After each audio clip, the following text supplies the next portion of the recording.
Hey guys, Winter here, and I'm here today in paradise. This is the Gili Islands in Indonesia. And yesterday, as I'm walking around, I found this horseshoe. Now this island doesn't have any cars.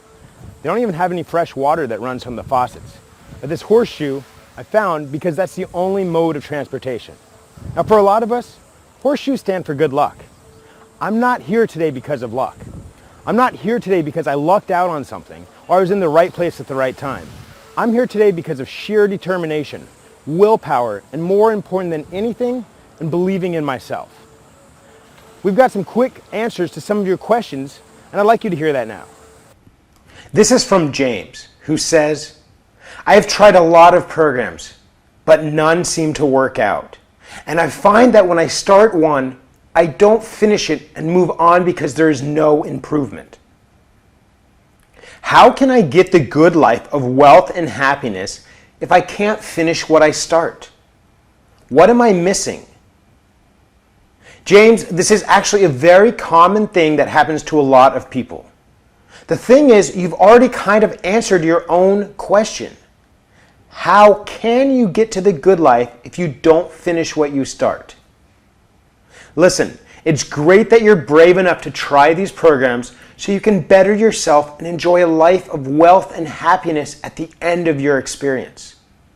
Now, that's the most important step in any goal that you set out to do. You need to get started. But having said that, what's equally important is the follow-through. I know it can get a little disheartening when it seems like you're not making any progress. But if you don't see yourself through all the way, how do you know that what you're trying won't work for you? It's really like running a marathon.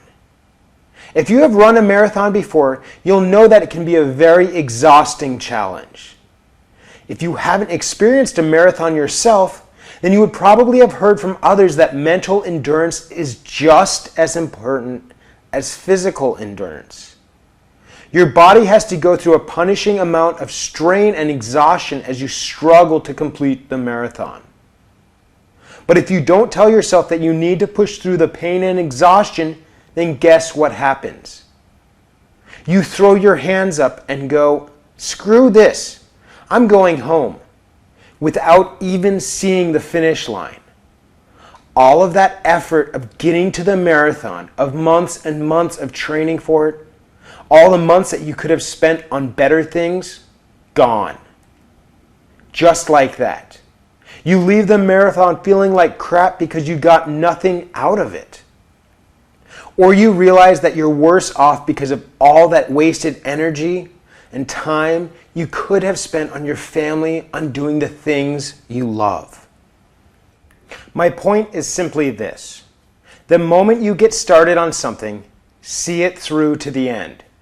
If you've started learning a new course or a new program, then commit to it and finish the entire thing. What if there was something valuable you could have learned later in the program, but you stopped halfway through because you think you haven't learned anything based on what you've already gone through thus far? What if you miss out on a grand epiphany that finally sets you on the path to that good life of wealth and happiness that you've always dreamed about? To answer your questions, James, you're missing two things: endurance, commitment, and make sure you believe in yourself. From what you've already said, I get the sense that you're persistent because you mentioned having tried a lot of programs. That persistence, that's good. But then you don't finish when you feel like you're not making any progress. You don't feel like it's working out for you, so you give up instead of following through to the end. You need to have the mental endurance to at least finish whatever program it is that you're going through. Tell yourself that you need to get to the end, that it's all so you can live that life you've always dreamed of. But I want you to consider a better alternative. Commit to whatever it is you're doing.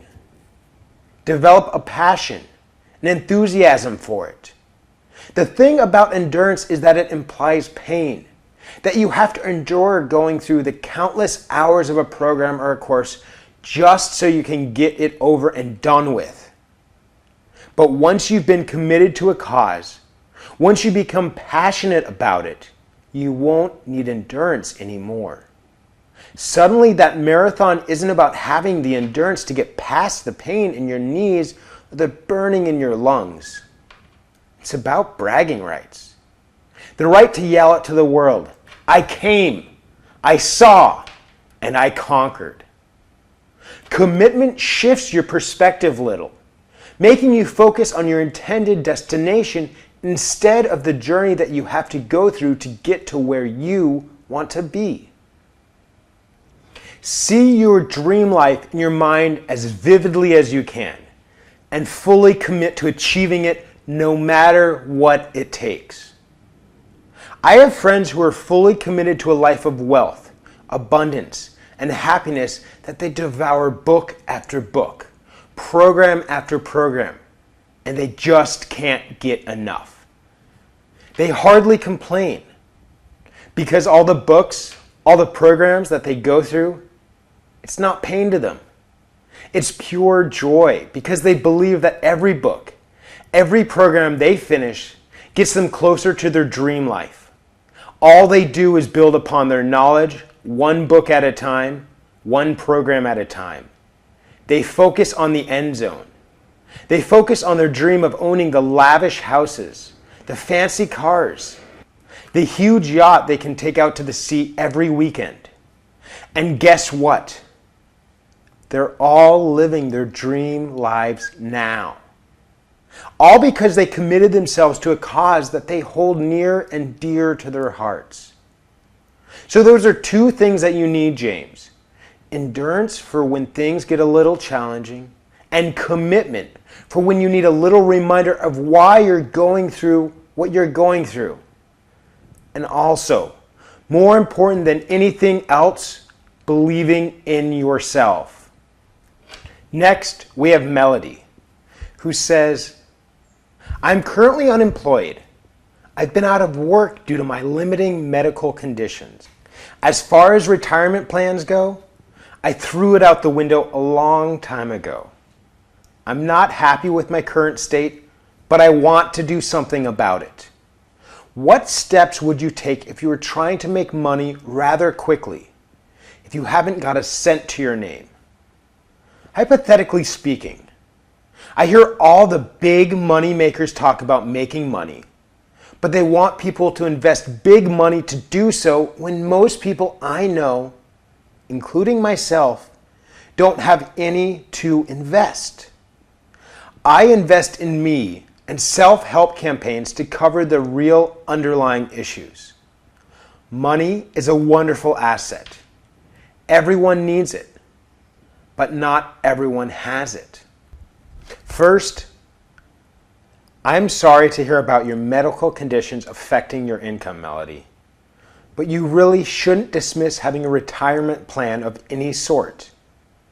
Even if you're unemployed now, it's always a good idea to have that magic number in mind for your retirement, so you can shift things around when you finally do get a job or some sort of income coming your way. You're right in saying that money is a wonderful asset, but investing in yourself is probably the best thing you can do. Because whatever positive things you've learned is priceless, especially if that knowledge contributes to your eventual success in life. And this may sound too good to be true, but you can have money coming into your life, even despite the unemployment, the medical conditions you're going through, and the expenses that you go into your treatments or even into providing for your family. Now, contrary to popular belief, you don't have to invest big money to make money. Even the smallest effort can go a long way in building your cash reserves. Okay, so let's take this one step at a time. With regards to your unemployment, if you haven't done so already, look into getting unemployment benefits. There's really no shame in having to depend on such benefits, at least until you get back on your feet. I know a few people who consider themselves too proud for handouts, but when we get into certain situations, we really have no room for pride. I collected unemployment benefits myself several years ago for over 7 months when I was struggling to find a new job. I'm sure that you'd be more eligible for unemployment benefits with your medical conditions. Alternatively, if getting unemployment benefits is out of the question for you, for whatever reason, then consider working from home as a freelancer. There are sites out there that allow you to work from the comfort of your own home, that don't require you to put in a lot of capital, if at all, to get started. If you have a flair for writing, then you could definitely find work as a content writer on sites like Fiverr, Freelancer.com, Elance.com, or Guru.com. There are plenty of people out there who need content for articles, books, blogs, etc., and they're willing to pay good money for it. Personally, I would consider being a content writer because the investment that you need to put into being one is virtually non-existent. Unless you're instructed to base your research on specific books or publications, such as Kindle books or published studies, there are plenty of resources online that you can find for free. All you'll really need is an account on any of these freelancing sites and a PayPal account so you can get paid. If you're better with your hands than you are with your words, then consider setting up shop on sites like Etsy.com. That's ETSY.com. People are always looking for unique custom jewelry, clothes, or even props. So depending on what you have to offer, there's always a market for such things out there. Do a little research. Get on sites like Etsy.com and see what sells. Think about whether you're able to offer anything better than what's already out there, anything that sells. The only downside to setting up your own online store is that you may need to account for expenses such as materials and shipping. Now, if you own a car and have a driver's license, you can also consider being a driver for services like Uber, Relay Rides, or Lyft. There's a whole world of money-making opportunities out there, especially in this day and age when new apps like Uber are popping up, looking for people to provide all sorts of services for the public. But of course, being a service provider is entirely depending on the severity of your medical conditions. Whatever you choose to do, be sure never to endanger yourself or the people around you. There are always options that cater to the people with health issues, so choose wisely. And best of luck with getting help and getting on the path to happiness and abundance. Okay, next we have Maria, who says, "My major issue is that I'm not in a financial position to help my family. I am trying to find ways of earning money and paying off my debts. How can I get the confidence to move forward and start finding new ways to earn for my family? I have been studying Law of Attraction to help me through this time. There is a book and I want to write, and I hope this would push me faster to do it." Sometimes we can be so burdened with our finances that just finding a way to take the first step is often the most daunting. You've already identified what you need, which is confidence to get yourself going. Now what you need to do is build upon it. Build that confidence so you can start making smart decisions and get out of debt. Here's what you need to do. Stop dwelling on failure. What are the things you've done right? Focus on that instead. Imagine a positive outcome. Don't let your fears get in the way of envisioning the life you've always dreamed about. Having studied the law of attraction, I'm sure I don't have to tell you that negative thoughts will lead to negative outcomes. No matter how hard things get, always see yourself coming out of the situation stronger, smarter, better than you were before. Stop procrastinating and take action. If you have every intention to write a book, then write it. Doesn't matter if you have all the time for is one sentence a day.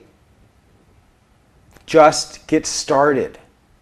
Let the words flow. The longer you put it off, the more time you have to talk yourself out of it. And that's how dreams die. A lot of people I've spoken to always have the same old story about how they dreamt of being rich, or famous, or a doctor, or an actor, whatever. And whenever I ask them what they did to get one step closer to their dream, they shrug and say nothing. Most of them settled for minimum wage jobs.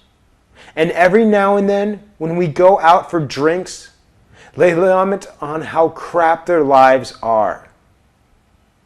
Do you want to end up that way, Maria? No, I didn't think so. Then get started on that book. Remember, inaction breeds doubt and fear. Now, as far as for your financial issues, you're actually all set to get out of your debt. With you wanting to write a book, I'm assuming you consider yourself a writer, or at least have the flair for writing. If that's the case, then like I've advised Melody earlier, consider being a freelance writer and offering your services to employers on sites like freelancer.com, elance.com, or guru.com. Some people aren't fortunate enough to have a flair for writing, so this may not be an option for them. But if you have the flair for writing, or better yet, the passion for writing, then you'll probably find yourself enjoying being a freelance writer. You're getting paid to do what you love. What's not like? Hope this helps you get started, Maria. Believe in yourself and get going. All right, that's all the time we have for today. Thank you guys. From the Gili Islands in Indonesia, this is Winter. Have a good one.